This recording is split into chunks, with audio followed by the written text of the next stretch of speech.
Mula Hilaga, Timog, Silangan at Kanluran, saan mang dako ng daigdig naroon ang bawat isa mula po dito sa Pilipinas, sangad po ng inyong lingkod na naway ang lahat ay makapamuhay ng ligtas, mapayapa at maunlad. Ngayon naman po mga ka-IGV ay akibabahagi sa inyo ang kahalagahan ng mga petsang dapat isalang-alang sa paghahain ng kandidatura sa nalalapit na halalan ngayong 2025. Ibabahagi po ito ng inyong lingkod alinsunod sa gabay ng sinaunang lihim na karunungan at kaalaman ng mga sinaunang Asyano. Madalas po natin mapag-alaman na kung kanino panig ang makinarya ay siyang nakatakdang magtagumpay sa labanan ng politika. Subalit sa aming paniniwala, madalas na nagtatagumpay ang mga politikong inaayunan ng langit, lalong-lalo na kung sila ay nakapagpundar ng mabuting programa, dedikasyon at kapakipakinabang ng mga proyekto batay sa kanilang mandato bilang lingkod bayan. At lalo na kung kanilang nasusundan ang saliw ng positibong enerhiya alinsunod sa galaw na maningning ng mga bituin at magandang ikot ng buwan. Disclaimer, ang inyo pong matutunghayan ay mapangkalahatang gabay po lamang gamit ang pamantayan ng sinaunang pungsoy na pinagtibay ng mga sinaunang Asyano.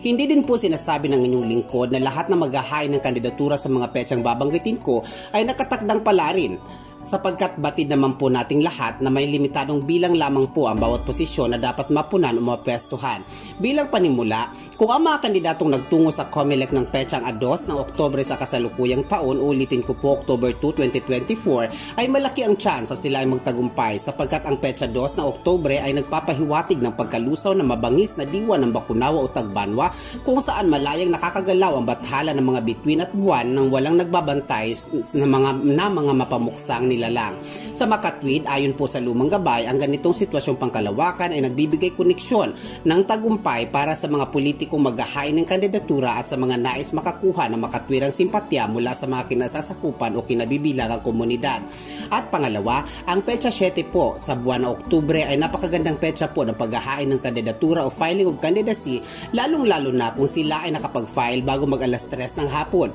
sapagkat pinaniniwalaan ng mga sinaunang Asyano na ang petsa 7 sa buwan ng Oktubre sa kasalukuyang taon ay kapanahunan kung saan naglalagas ng pangil ang mga Bakunawa o Tagbanwa mula sa kanluran at sila ay tutungong timog upang magsilbing tagabantay sa teritoryong kanilang pinagmulan at muling sisibol ang panibagong henerasyon ng kanilang lahi bago sumapit ang kabilugan ng buwan na magaganap saktong Oktubre 17, 2024 sa pagitan ng alas 7 hanggang alas 8 ng gabi. Sa madaling sabi, halos lahat na makakapag-file ng kanilang kandidatura by October 7, 2024 ay makakahikayat ng atensyon ng mga taong hindi nababali o nababago ang paniniwala at pananaw na sila ay maglilingkod sa bayan ng may katapatan, dignidad, integridad at pangalang may pagmamalaki ng mga susunod pang lasaling lahi na siyang posibleng maging daan ng kanilang minimiting tagumpay. Habang karamihan o halos lahat ng naghahain ng kanilang kandidatura at maghahain pa lamang sa mga petsa nga 1, at 3, a 4 o a 5, a 6 at a 8 ay nagpapahiwatig ng pagkabigo ng karamihan sa kanila, sapagkat ito ang mga petsa kung saan naglipa na ang mga mapanlinlang na mga nilalang at uudyok sa mga tao na laruin ang estadong pangkaisipan at damdamin ng mga politikong nagnanais makakuha ng suporta ng mga mamamayang kanilang kinasasakupan.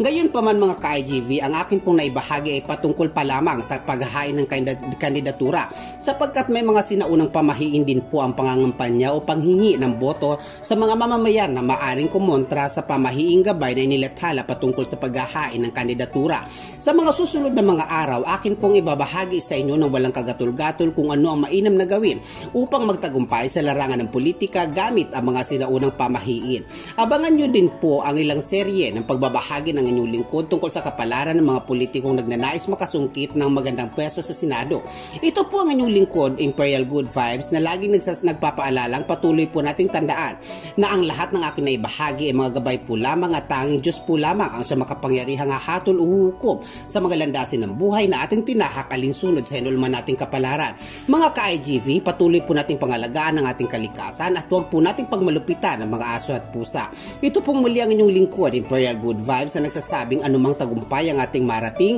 sikapin nating magpatuloy sa buhay ng hindi nakakapanakit at nakakapanglait upang patuloy po tayong giyayaan na mapayapang pamumuhay. Mahal ko po kayo, lagi po tayo mag-iingat. Maraming salamat po.